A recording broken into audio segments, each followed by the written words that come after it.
Hindi na nakalusot pa sa batas ang isang lalaki sa Dagupan City matapos itong arestuhin ng mga polis dahil sa kasong qualified theft. Ang report mula kay Police Master Sergeant Marvin Jake Romero.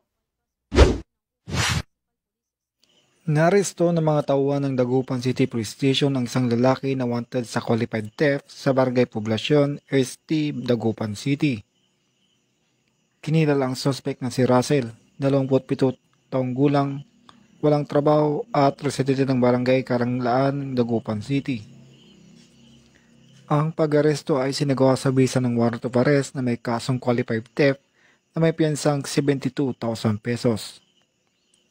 Dumaan sa medical legal examination sa Region 1 Medical Center Annex, Barangay Bunuan, Binluk, ang naaresto bago dinala sa estasyon para sa dokumentasyon at kaukulang disposisyon. Mula dito sa Ilocos Region, ako ang iyong PNN Correspondent, Police Master Sergeant Marvin J. Romero, alagad ng batas, taga-taguyod ng Balitang Pulis.